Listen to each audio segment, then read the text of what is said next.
Ya, halo teman-teman semua, gimana kabarnya? Tentunya baik-baik aja kan ya? Oke, berhubung kondisi teman-teman relatif baik nih untuk sekarang, mungkin kita langsung aja masuk ke pembahasan ya. Jadi di kesempatan kali ini, aku dan teman-temanku akan menyampaikan topik terkait forecast. Tapi sebelum lanjut, alangkah baiknya kita review dahulu bahasan mendasar soal topik ini, yaitu terkait apa itu forecast, tujuan dari forecast, metode forecast, dan error forecast. Serta nantinya juga akan ada pembahasan metode forecast yang digunakan menggunakan software Microsoft Excel. Jadi bisa disiapkan ya untuk softwarenya agar teman-teman bisa belajar dan sekaligus mencoba untuk mempraktekkan di template yang sudah disediakan.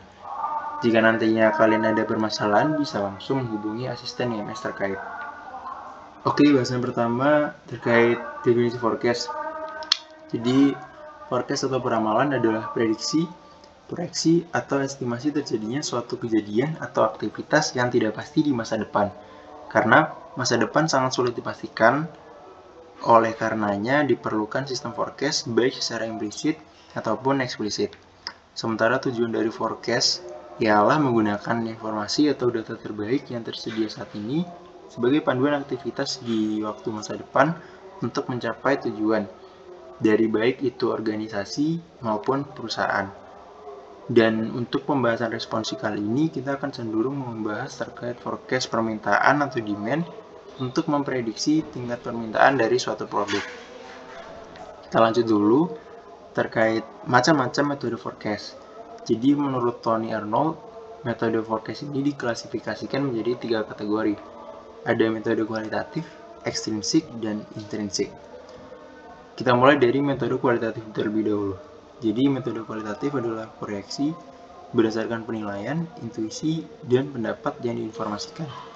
Salah satu metode forecasting secara kualitatif ialah metode DLP, di mana metode ini menggunakan para ahli yang memberikan pendapatnya tentang kemungkinan yang nantinya akan terjadi. Lanjut ke metode kedua, yaitu metode ekstrinsik, merupakan proyeksi berdasarkan informasi eksternal yang berkaitan dengan demand dari produk perusahaan. Beberapa metode yang tergolong ekstrinsik ialah metode regresi dan korelasi, metode ekonometrik, dan metode input-output. Metode yang terakhir ialah metode intrinsik, yang mana menggunakan data historis untuk melakukan peramalan. Metode intrinsik berdasarkan pada asumsi bahwa yang terjadi di masa lalu akan terjadi di masa yang akan datang.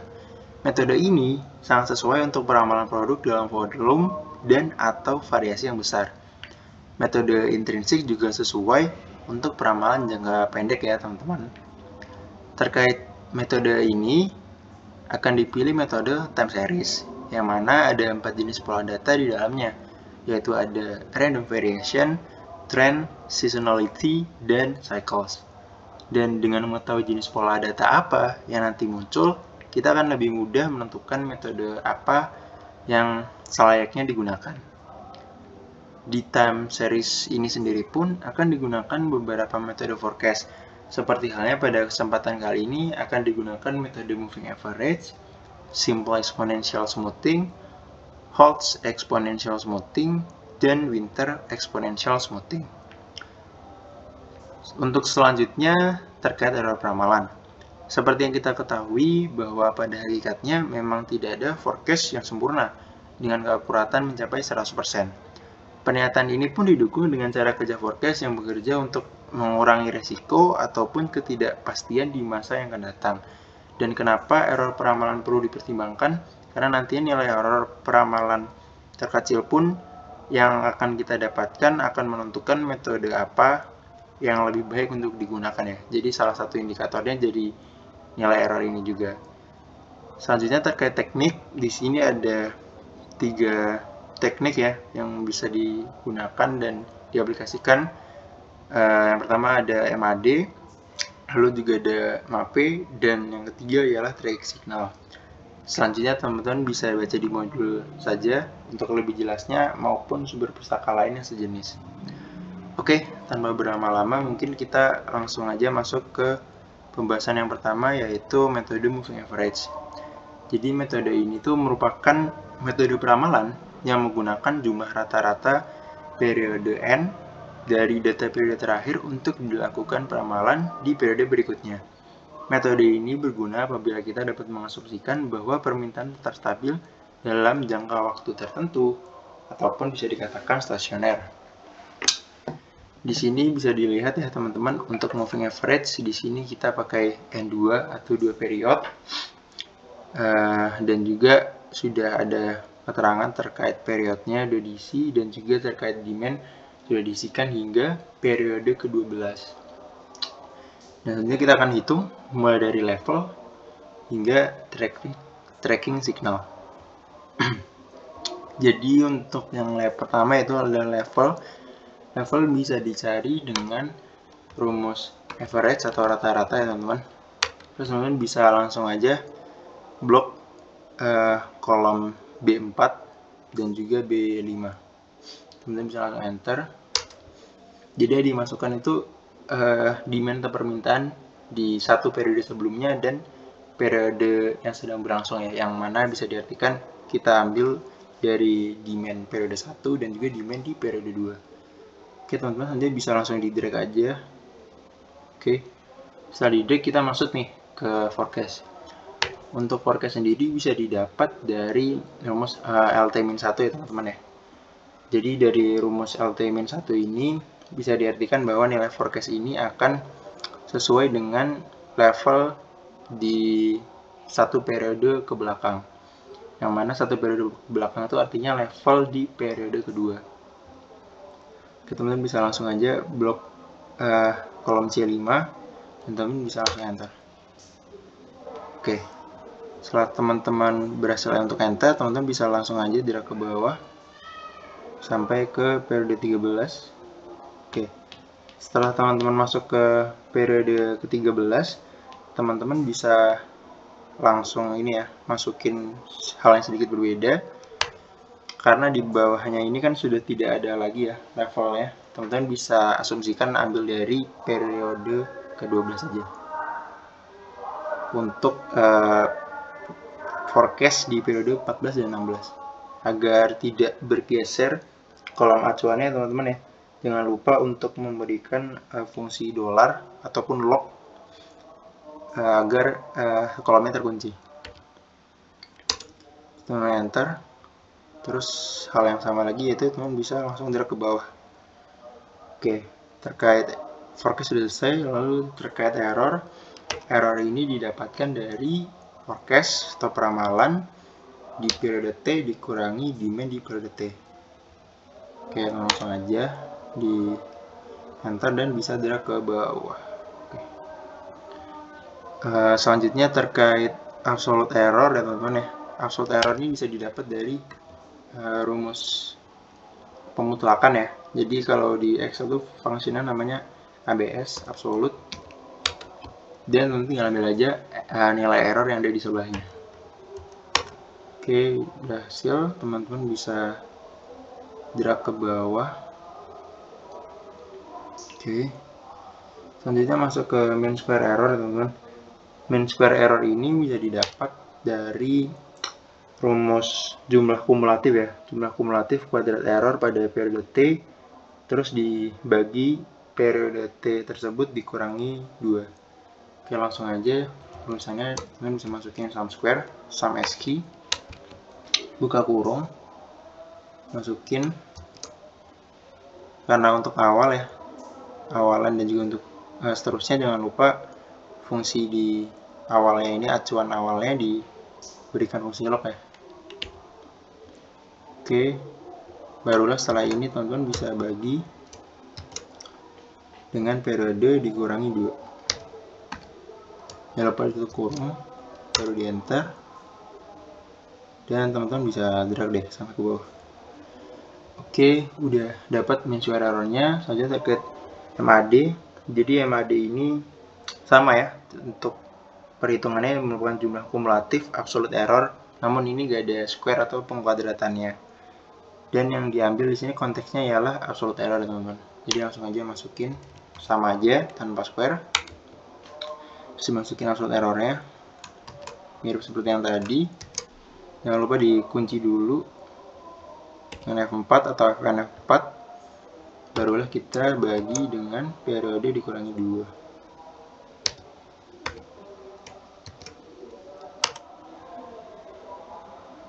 Oke, teman-teman bisa langsung drag ya. Selanjutnya terkait persentase error ya. Persentase error sendiri teman-teman bisa dapatin dengan function 100 dikali absolute error dibagi demand. Oke, bisa langsung enter dan bisa drag sampai ke bawah. Oke, kalau di drag udah jadi persentase errornya. Sekarang masuk ke MAPE. Jadi untuk MAPE ini merupakan jumlah rata-rata ya dari persentase error pada periode tersebut. Jadi bisa langsung aja dimasukin rumus average karena ini merupakan rata-rata dari error di sebelahnya, namun tetap fungsi kumulatif ya teman. Jangan lupa untuk awalannya kita kunci juga dengan Fn F4 atau F4. Sama bisa enter dan teman-teman bisa langsung drag ke bawah. Oke, dan yang terakhir ini terkait jumlah kumulatif ya. Untuk tracking signal ini lebih tepatnya kumulatif error pada periode T-nya nanti dibagi dengan MAD di periode T tersebut. Untuk rumusnya ialah menggunakan sum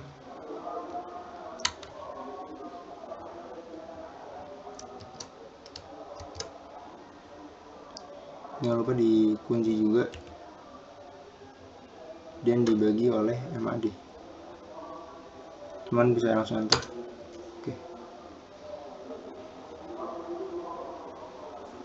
Oke, udah dapat.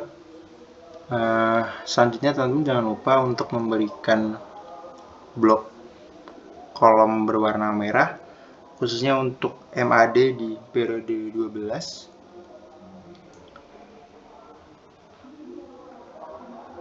Dan juga teman-teman bisa berikan blok warna merah di MAPE. Sementara untuk TST teman-teman bisa blok warna merah di bagian nilai terkecil dan juga terbesar.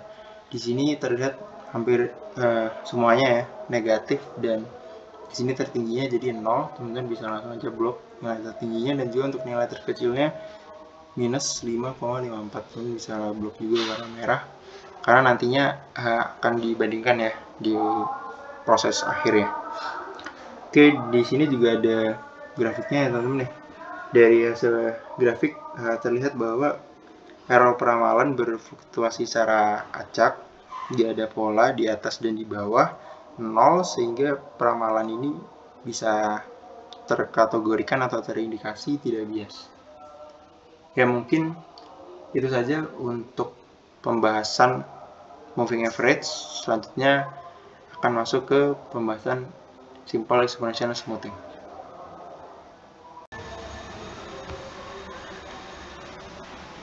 Oke teman-teman, karena sebelumnya udah dibahas ya terkait moving average, metode pekerjaannya, selanjutnya kita bakal lanjut ke metode simple exponential smoothing dan berikut merupakan template-nya.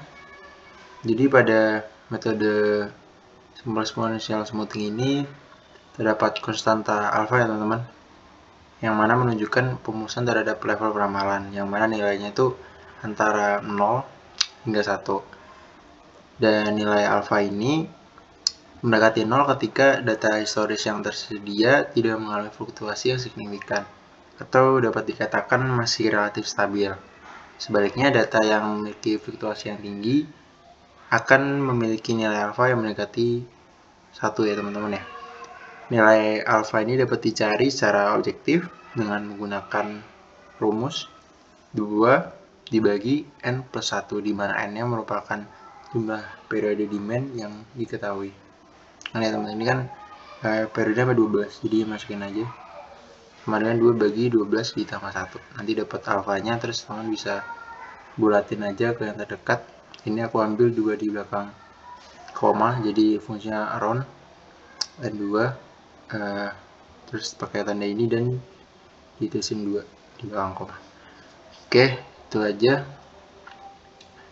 Selanjutnya kita bakal bahas pengerjaannya.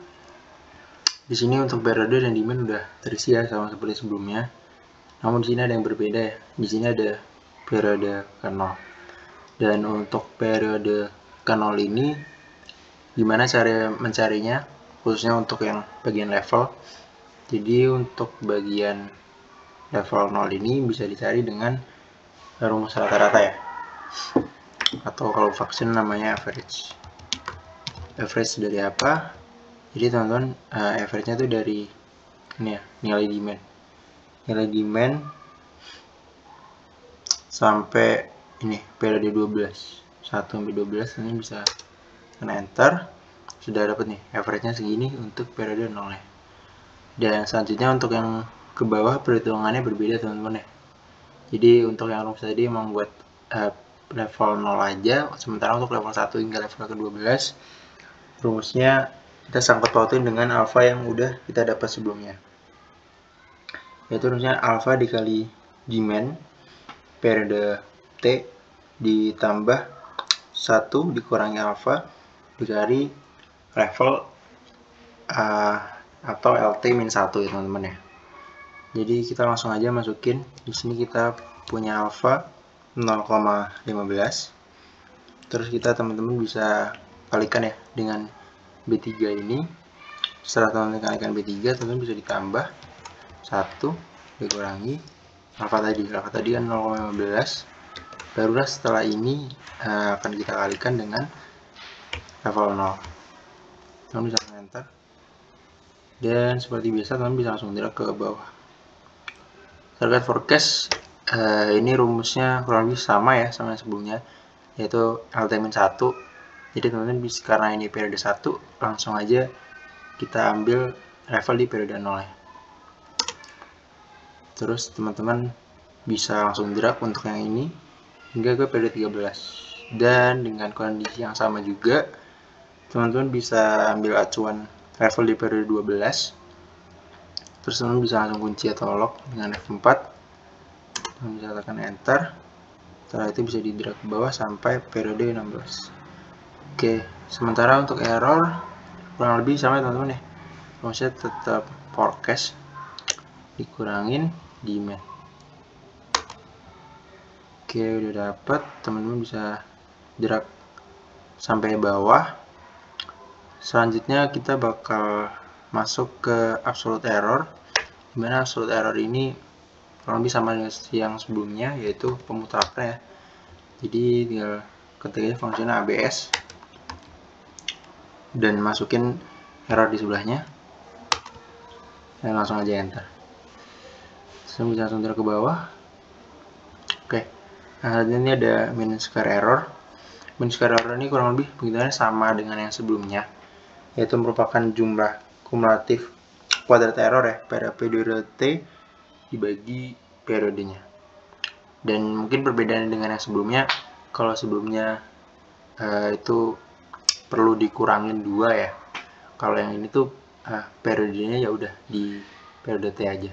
Untuk jelasnya mungkin langsung aja aku tulis sum square pakai error. Jangan lupa di lock dulu pakai F4 dan langsung aja dibagi sampai ini. Teman-teman bisa langsung enter dan drag ke bawah. Oke, kalau udah dapat, teman-teman bisa lanjut ke MAD. MAD ini sama juga seperti yang sebelumnya ya, jumlah kumulatif absolute error ya pada periode T dibagi periode T ya. Jadi nggak pakai square, langsung sama aja, tapi acuannya kita absolute.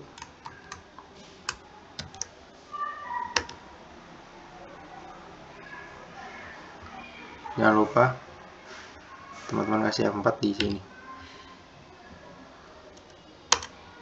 Bisa saya enter dan tidak sampai ke bawah. Oke.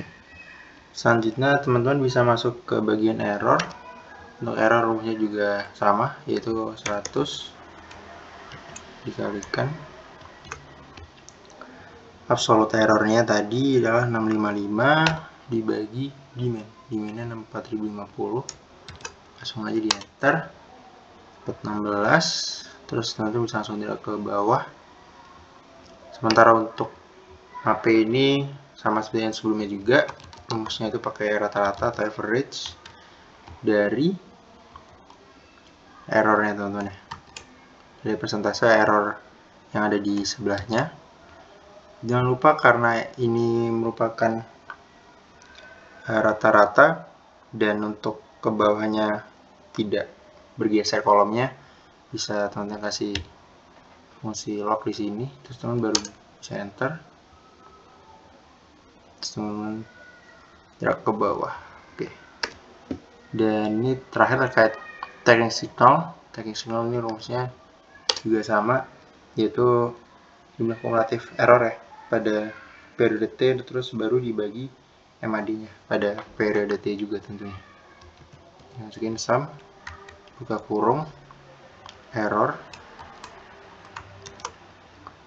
Lagi-lagi kita perlu fungsi lock di sini, dan teman-teman langsung aja dibagi dengan MAD-nya.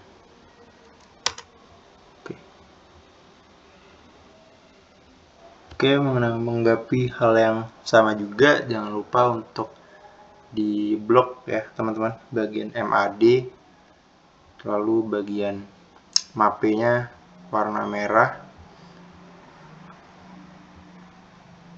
dan untuk TST ataupun tracking signal juga sama, nilai tertinggi teman-teman bisa langsung blok. Di sini nilai tertingginya kelihatannya udah jelas ya, 4,52, dan untuk nilai terkecilnya ialah minus 3,05.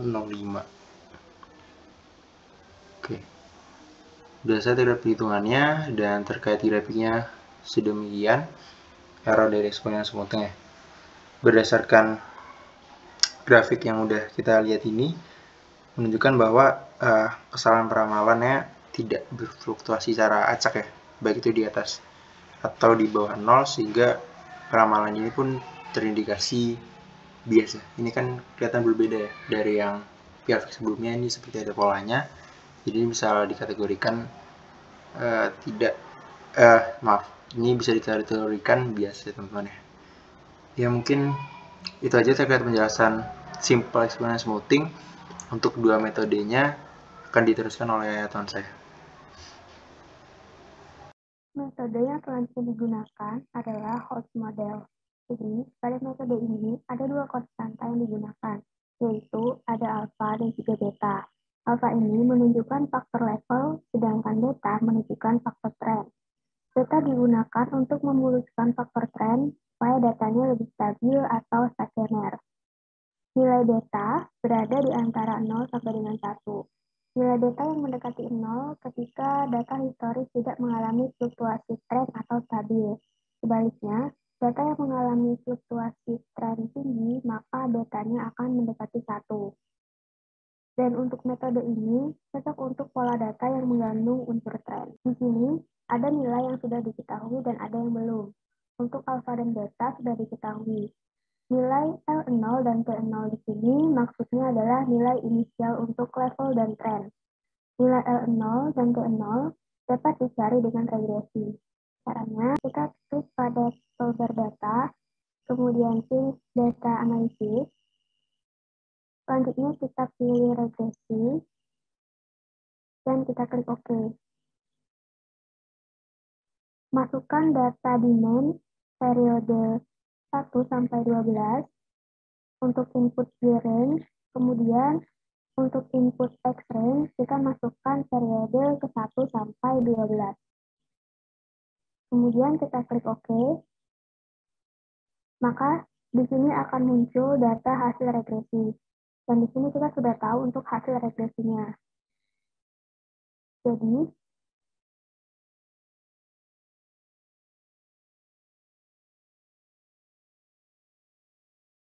Jadi kita langsung saja masukkan nilai koefisien intercept itu untuk nilai L0 dan juga koefisien X variabel untuk nilai T0.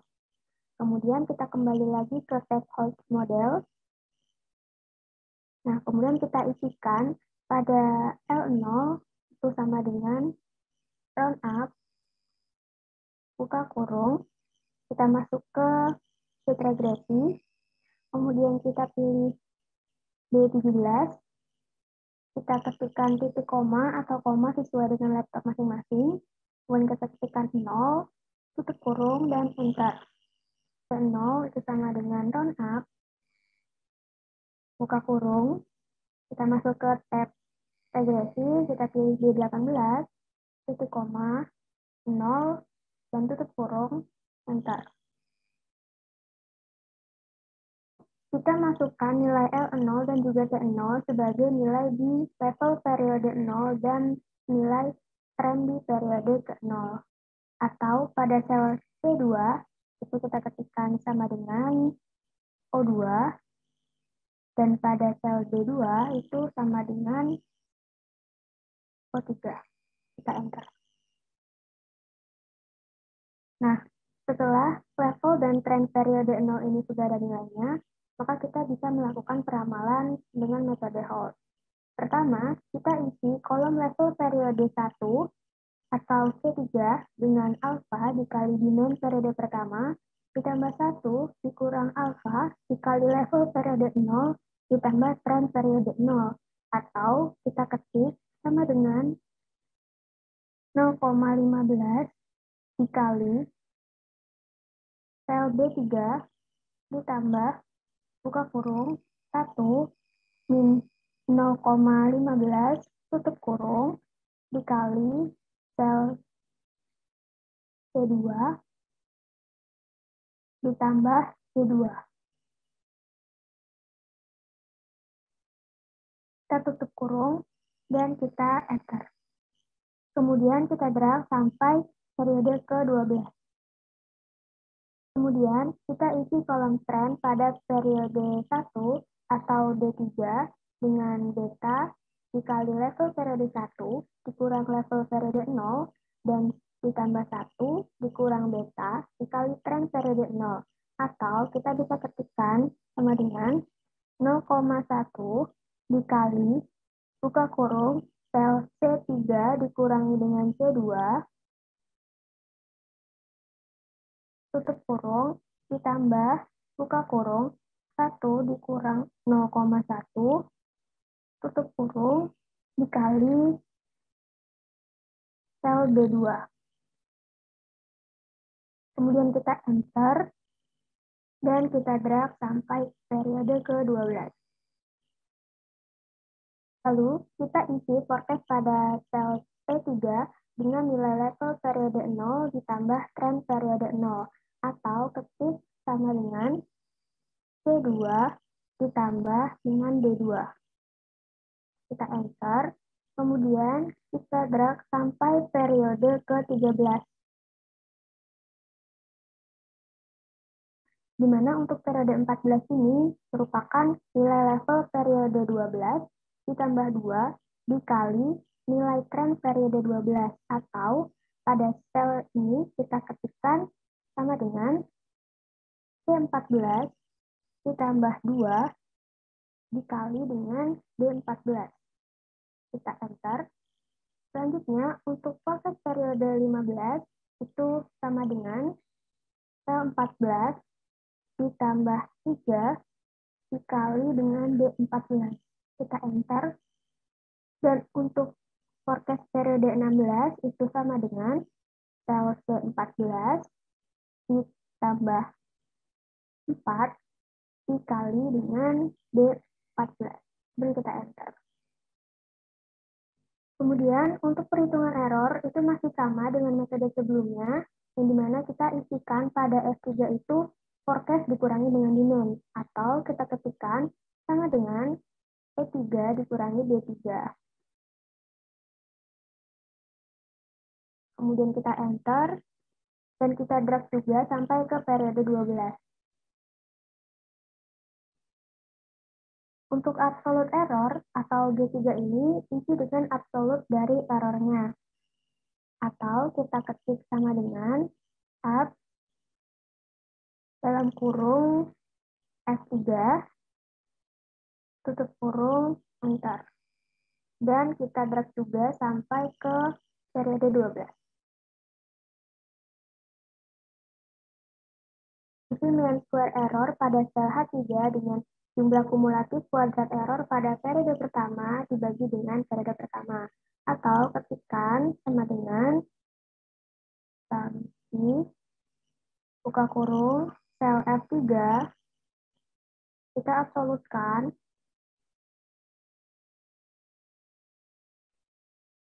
tutup kurung, kita bagi dengan A3. Kemudian enter, dan kita drag sampai periode ke-12. Isi kolom MAD dengan jumlah kumulatif absolut error periode pertama dibagi dengan periode pertama, atau sama dengan sum, buka kurung, sel G3, kita absolutkan,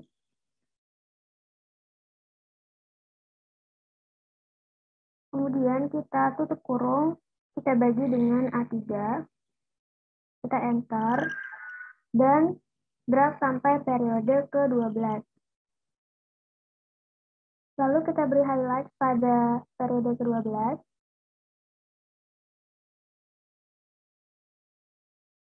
Kita isikan persen error dengan 100 dikali absolute error dibagi demand, atau ketik sama dengan 100 dikali buka kurung sel G3 dibagi dengan B3, tutup kurung, kita enter, kemudian kita drag sampai ke bawah. Lanjut pada kolom AC, pada sel K3 itu kita isi dengan jumlah rata-rata persen error, atau ketik sama dengan average, buka kurung, sel J3, kita absolutkan,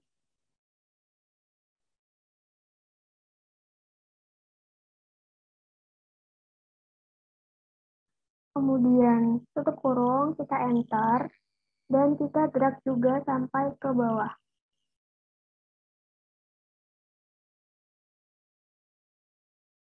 Kemudian kita highlight pada periode yang ke-12.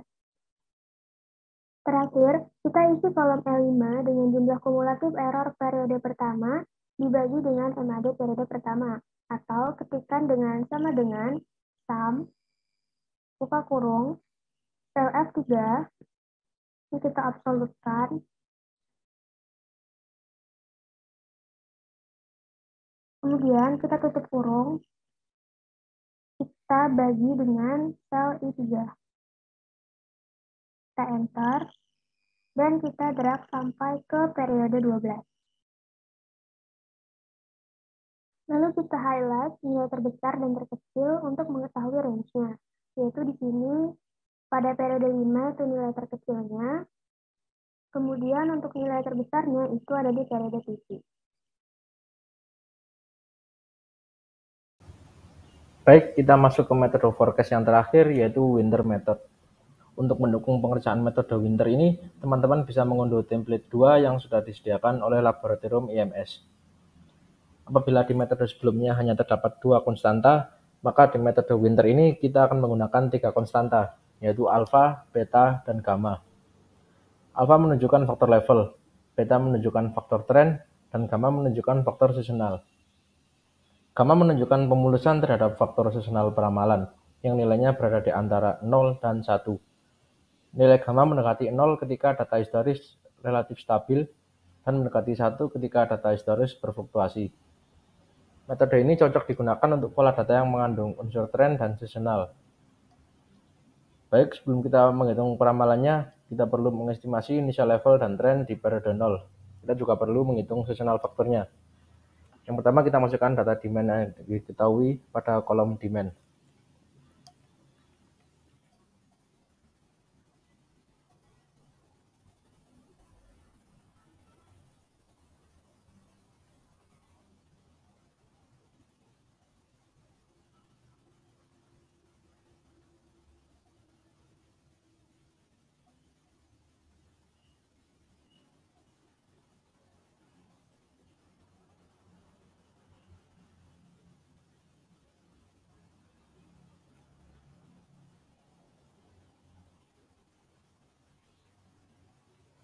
Baik, data demand sudah terisi dan dapat dilihat pada grafik.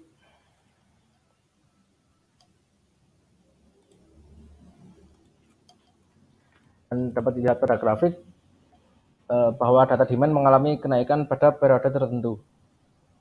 Data demand mengalami kenaikan pada setiap 4 periode. Sehingga untuk nilai P atau jumlah periode dalam satu musim bernilai 4.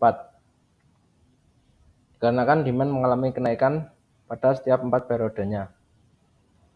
Kemudian untuk nilai T atau tren ditentukan dari jumlah kenaikan pada grafik. Dan pada grafik ini terdapat 12 periode dengan 3 kali kenaikan, yaitu kenaikan pertama pada periode 1 sampai 4, kemudian kenaikan kedua pada periode 5 sampai 8, dan kenaikan ketiga yaitu dari periode 9 sampai 12. Sehingga untuk nilai T bernilai 3. Baik, kemudian kita akan melakukan deseasonalize pada demand. Deseasonalize demand dilakukan untuk mengeliminasi unsur seasonal pada data time series. Untuk menghitungnya, kita isikan pada kolom deseasonalize demand pada periode ketiga dengan rumus yaitu demand pada periode ke-1 ditambah dengan demand pada periode ke-5 ditambah 2 kali kumulatif demand pada periode 2 sampai 4 dibagi 2 dikali dengan P. Atau jika ditulis yaitu rumusnya sama dengan kurung demand pada periode ke-1 ditambah demand pada periode ke-5 ditambah 2 dikali kumulatif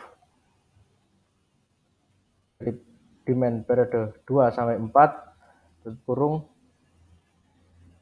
bagi buka kurung 2 dikali P atau 4 tutup kurung enter.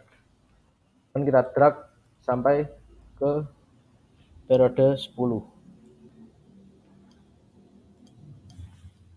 Sehingga kita dapatkan hasil deseasonalize demand-nya. Dan kita lanjut pindah ke sheet seasonal factors. Di tahap ini kita akan mencari initial level dan trend serta menghitung seasonal factor-nya. Yang pertama kita lakukan yaitu kita copy paste saja data demand dari sheet sebelumnya.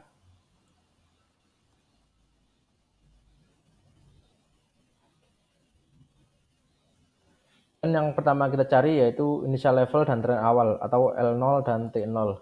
Yaitu dengan cara regresi seperti pada metode sebelumnya.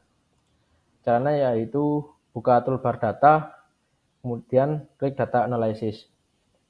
Apabila data analysis ini tidak muncul, maka kita munculkan dengan cara ke file, kemudian ke option, dan kita pilih add-ins, dan di bagian manage kita pilih Excel add-ins, dan go, dan kita centang pada analysis toolpack dan analysis toolpack VBA, dan klik OK. Dan setelah muncul data analysis, kita klik dan kita pilih regression dan klik OK. Kita masukkan data demand pada input year range.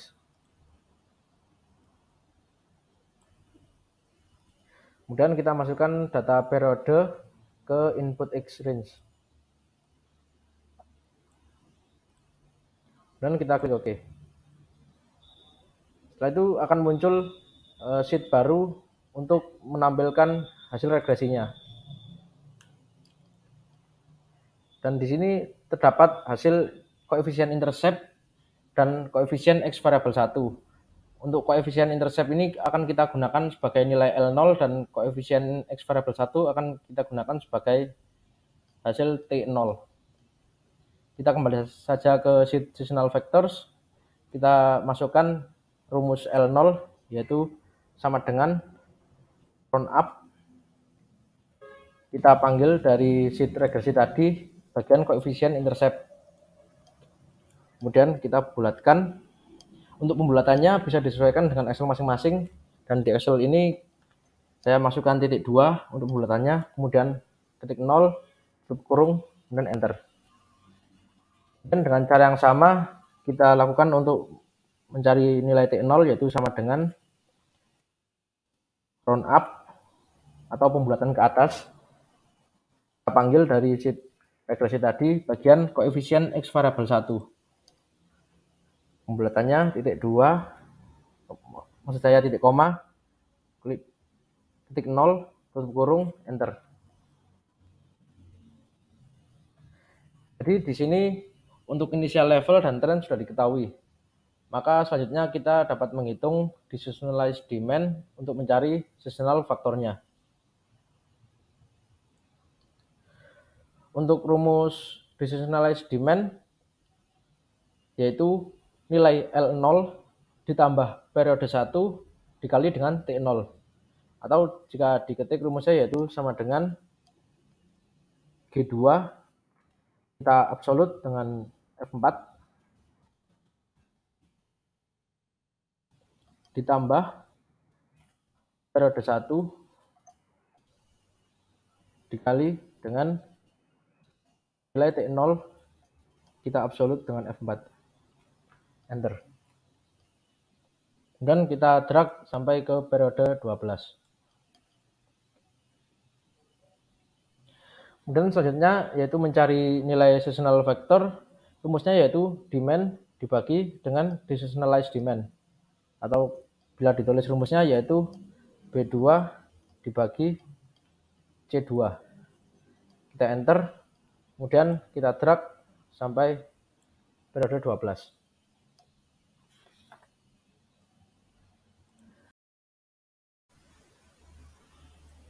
Kemudian kita hitung inisiasi seasonal factor untuk 4 periode. Untuk inisiasi seasonal factor pada periode 1, rumusnya yaitu penjumlahan seasonal factor dari periode 1, 5, dan 9, kemudian dibagi 3, atau bila diketik rumusnya yaitu sama dengan buka kurung dari seasonal factor periode pertama yaitu D2 ditambah dengan seasonal factor pada periode kelima atau D6 ditambah dengan seasonal factor pada periode ke-9 atau D10. Tutup kurung bagi 3, enter. Dan mengapa inisiasi seasonal factor periode pertama ini menggunakan seasonal factor pada periode 1, 5, dan 9? Karena bentuk datanya adalah data seasonal dan mengalami kenaikan setiap 4 periode. Sehingga setelah periode pertama, kemudian dijumlahkan dengan 4 periode setelahnya, yaitu periode kelima, kemudian dijumlahkan 4 periode setelahnya, yaitu periode 9. Jadi untuk inisiasi seasonal factor pada periode kedua ini, rumusnya yaitu penjumlahan seasonal factor dari periode 2, 6, dan 10. Atau bila ketik yaitu rumusnya sama dengan kurung D3 ditambah dengan D7 ditambah dengan D11 tutup kurung dibagi 3, enter. Dan untuk inisiasi seasonal factor periode ketiga, rumusnya yaitu penjumlahan seasonal factor dari periode 3, 7, dan 11 dibagi 3, atau kalau ditulis rumusnya yaitu sama dengan buka kurung D4 ditambah dengan D8 ditambah dengan D12 tutup kurung dibagi 3, enter.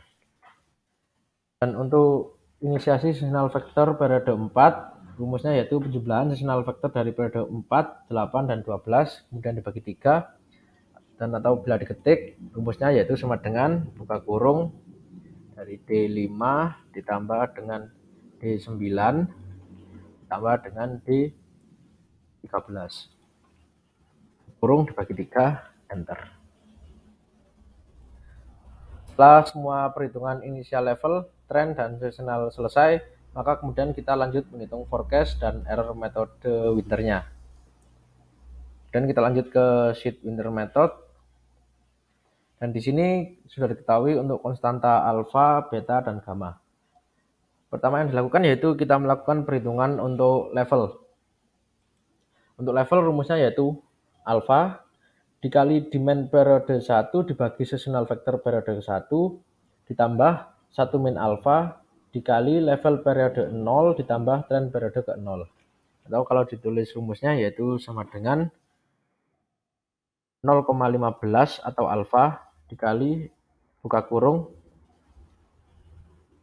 D3 atau level maksud saya demand dibagi dengan E3 atau seasonal factor tutup kurung ditambah dengan buka kurung 1 min alfa atau 1 dikurangi 0,15 tutup kurung dikali dengan level periode 0 atau C2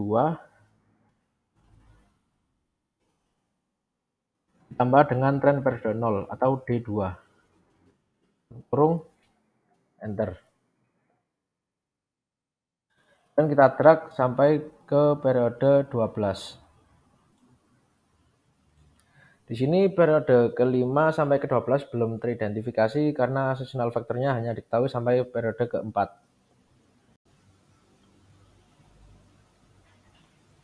Kemudian untuk tren rumusnya yaitu beta dikali level periode ke-1 dikurangi level periode ke-0 ditambah 1 min beta dikali tren pada periode ke-0. Atau kalau ditulis rumusnya yaitu sama dengan 0,1 atau beta dikali dengan buka kurung level pada periode 1 dikurangi level pada periode ke-0 tutup kurung tambah dengan buka kurung 1 min beta atau 1 kurangi 0,1 tutup kurung dikali dengan tren pada periode ke-0 atau D2. Kita enter dan kita drag sampai ke periode 12. Dan kita lanjut ke perhitungan seasonal factor. Untuk rumusnya yaitu gamma dikali demand periode ke-1 dibagi level periode ke-1 ditambah 1 min gamma dikali seasonal factor pada periode ke-1. Atau kalau ditulis rumusnya yaitu sama dengan 0,9 atau gamma dikali dengan buka kurung demand periode pertama yaitu B3 dibagi dengan level periode pertama yaitu C3 tutup kurung ditambah dengan buka kurung 1 min gamma atau 1 dikurangi 0,9 tutup kurung dikali dengan seasonal factor periode pertama atau E3. Kita enter dan kita drag sampai ke periode 16. Dan setelah itu kita lanjutkan ke perhitungan forecast. Untuk forecast rumusnya yaitu level pada periode ke-0 ditambah dengan tren pada periode ke-0 dikali seasonal factor pada periode pertama. Atau kalau diketik rumusnya yaitu sama dengan buka kurung level periode 0 ditambah dengan tren periode 0 tutup kurung dikali dengan seasonal factor periode pertama. Dan kita enter dan kita drag sampai ke periode 12. Kemudian untuk periode 13 sampai 16 ini dibedakan warnanya karena periode ini merupakan hasil forecast-nya. Untuk periode 13 ini rumusnya yaitu sama dengan buka kurung level pada periode ke-12 ditambah dengan tren periode ke-12 kurung dikali dengan seasonal factor pada periode tersebut atau periode ke-13 yaitu E15 dan enter. Dan untuk periode ke-14 dan seterusnya ini rumusnya hampir sama, namun perbedaannya adalah terdapat pada pengali pada trennya. Langsung kita kerjakan saja. Untuk forecast pada periode ke-14 yaitu rumusnya sama dengan buka kurung level pada periode ke-12 ditambah dengan 2 kali tren pada periode ke-12 tutup kurung dikali dengan seasonal factor pada periode ke-14 atau E16. Kita enter. Dan untuk forecast pada periode ke-15 rumusnya yaitu sama dengan buka kurung level pada periode ke-12 ditambah dengan 3 kali tren pada periode ke-12 tutup kurung dikali dengan seasonal factor pada periode ke-15 atau E17. Kita enter.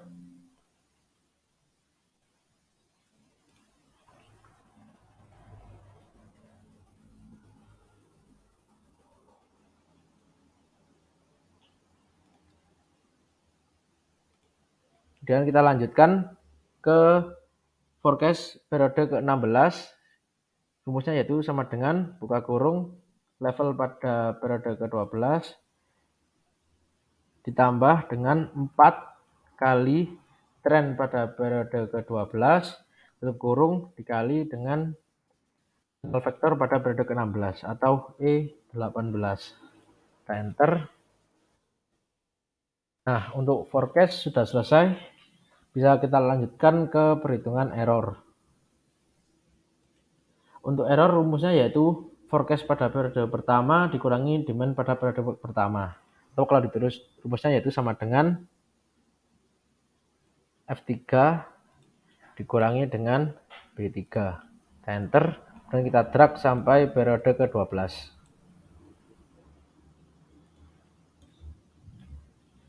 Kemudian kita lanjut ke perhitungan absolute error. Absolute error ini digunakan agar nilai error tidak ada yang bernilai negatif. Kalau diketik rumusnya yaitu sama dengan absolute dari error atau G3. Kurung enter dan kita drag sampai ke periode 12. Kemudian kita lanjut ke menentukan mean square error atau MSE.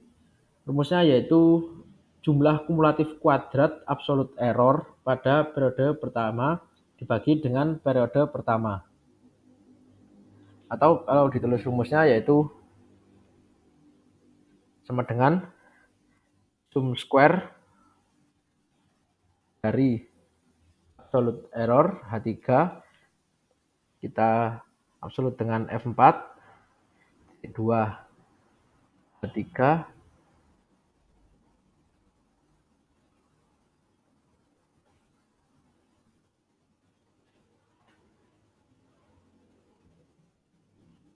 kurung dibagi dengan A3.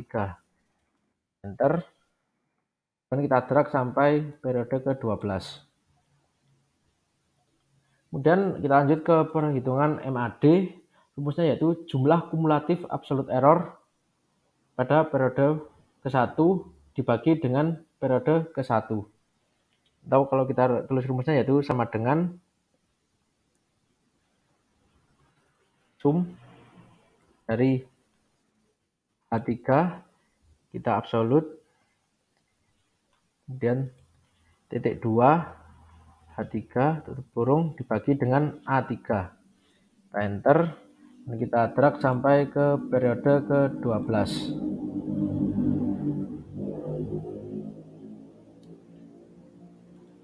Dan kita lanjut ke perhitungan persentase error. Rumusnya yaitu 100 dikali absolute error dibagi dengan demand.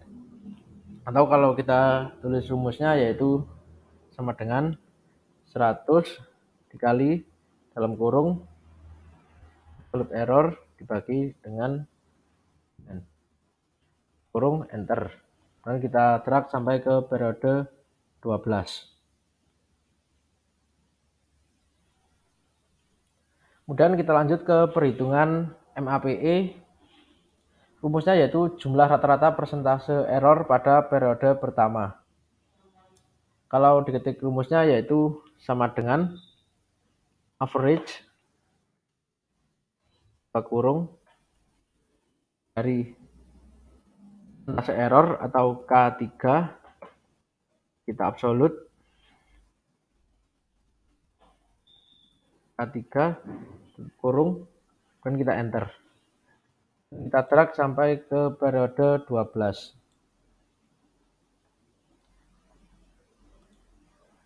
Dan lanjut ke perhitungan TS atau tracking signal.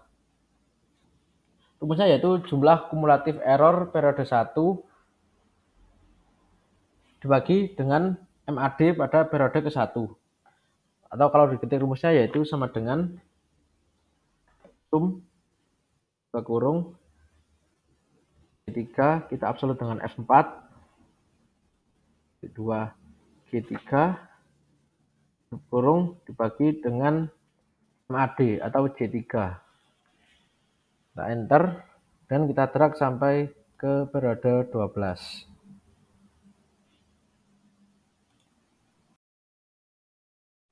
Kemudian kita highlight untuk MAD dan MAPE pada periode ke-12. Juga pada TS dengan nilai yang terkecil dan yang terbesar. Untuk nilai yang terkecil yaitu pada periode ke-5 dengan nilai negatif 2,99 dan yang terbesar pada periode ke-7 yaitu dengan 1,57. Highlight pada metode peramalan Winters method ini akan dibandingkan dengan yang di-highlight pada metode peramalan yang lain. Langsung saja kita menuju ke sheet grafik perbandingan. Dan dapat dilihat di sini terdapat tabel perbandingan dari 4 metode sebelumnya yang dapat teman-teman isi sesuai dengan yang di-highlight di setiap metodenya. Dan teman-teman juga bisa melakukan copy paste grafik error peramalan dari setiap metodenya ke sheet ini. Dan dapat dilihat dari tabel grafik perbandingan, Winters model lah yang memiliki persen error yang paling kecil, yaitu dengan MAD sebesar 1,4 dan persen MAPE sebesar 3,8. Dapat dilihat pula pada grafik error Winters method, data errornya berfluktuatif di atas dan di bawah 0 dan tersebar secara acak, atau dapat kita lihat datanya tidak memiliki pola tertentu, sehingga dapat disimpulkan bahwa metode peramalan yang terpilih adalah Winters method, dan dapat diindikasikan bahwa Winters method adalah peramalan yang tidak bias.